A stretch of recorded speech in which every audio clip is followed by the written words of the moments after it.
வணக்கம். இந்த டிவிகே கட்சியை நான் என்னென்னு சொல்கிறதுன்னு எனக்கு புரியல. ஏன்னா இந்த கட்சியில் ஒரு கொள்கை தலைவர் இருக்கிறாப்புல, சுயமரியாதைக்கு அவர் தான் ஏதோ பொங்க வச்சாப்புலங்கிற மாதிரி பேசுவானுங்க. சுயமரியாதைக்கும் அவருக்கும் எந்த சம்மந்தமும் கிடையாது. ஓகேவா?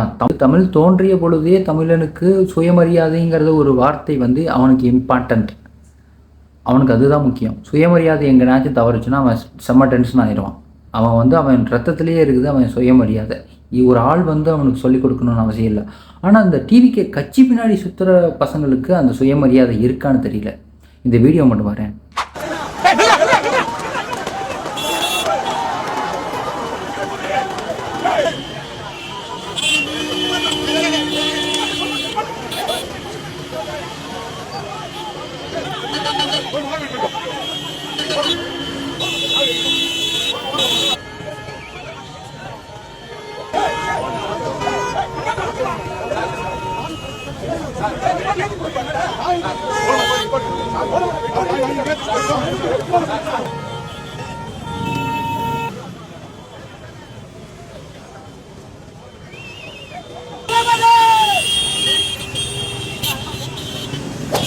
உங்கள் அண்ணன் கேரவனில் போகிறாப்புல, சரி ஓகே.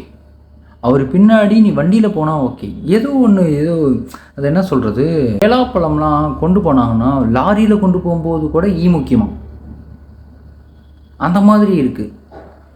நீ பார்க்கணுன்னா அதான் உங்கள் அண்ணன் அரசியலுக்கு வந்துட்டாப்புல, தெருவாக வருவாப்புல, பிரச்சாரம் பண்ணுவாப்புல, அப்போல்லாம் நீ பார்க்கலாம். பின்னாடியே ஓட வேண்டிய தேவை என்ன? உனக்கு என்னாச்சும் ஒன்று ஆச்சுன்னா உன் வீட்டுக்கு எவன் பதில் சொல்லுவான்? உன் கட்சிக்காரன் சொல்லுவானா? நீ இல்லைன்னா உன் குடும்பத்தில் இருக்கவன் தான் கஷ்டப்படுவான். அப்படின்னு உனக்கு கஷ்டத்தோட உன் வீட்டில் இருக்கவனுக்கு தான் கஷ்டமாக இருக்கும். அதனால் இந்த வண்டியை பின்னாடி இந்த பெலாப்பழத்தை துரத்துற மாதிரி துரத்தாதீங்க. உன் சேஃப்டி உன் கையில். இதுக்கு மேலே உன் இஷ்டம்.